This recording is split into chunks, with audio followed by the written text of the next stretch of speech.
മകനെയും മകളെയും ഇടിയൊന്ന് നല്ലതുപോലെ ചോദ്യം ചെയ്താൽ മണിമണി പോലെയെല്ലാം പുറത്തു വരുമെന്ന് സ്വപ്ന ഫേസ്ബുക്കിൽ കുറിച്ചു. അത് അച്ഛന് നല്ലതുപോലെ അറിയാമെന്നും അതുകൊണ്ടാണ് രണ്ടുപേരെയും വിട്ടുകൊടുക്കാത്തതെന്നും സ്വപ്ന പറഞ്ഞു. ഇടി അത് നടപ്പാക്കണമെങ്കിൽ അച്ഛൻ്റെ സിംഹാസനം തെറിക്കണമെന്നും സ്വപ്ന പറയുന്നു. 2018 താനും പഴയ ബോസായ UAE കോൺസൽ ജനറലും ക്യാപ്റ്റനെ കാണാൻ പോയി. ക്യാപ്റ്റൻ്റെ ഔദ്യോഗിക വസതിയിലായിരുന്നു കൂടിക്കാഴ്ച. അവിടെ വെച്ച് ക്യാപ്റ്റൻ ആയ അച്ഛൻ തൻ്റെ മകനെ കോൺസൽ ജനറലിന് പരിചയപ്പെടുത്തി. UAEയിൽ ജോലി ചെയ്യുന്ന മകനെ അവിടെ ഒരു നക്ഷത്ര ഹോട്ടൽ വിലയ്ക്ക് മേടിക്കാൻ ആഗ്രഹമുണ്ടെന്നും അതിനുവേണ്ട സഹായം ചെയ്തു കൊടുക്കണമെന്നും കോൺസൽ ജനറലിനോട് ക്യാപ്റ്റൻ ആവശ്യപ്പെട്ടു.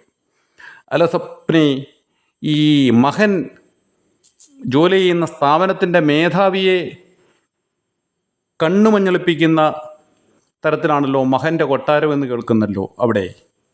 അല്ല, അതും അമ്മയുടെ പെൻഷൻ കാശ് കൊണ്ടാണോ വാങ്ങിയത്? ആയിരിക്കാം അല്ലേ?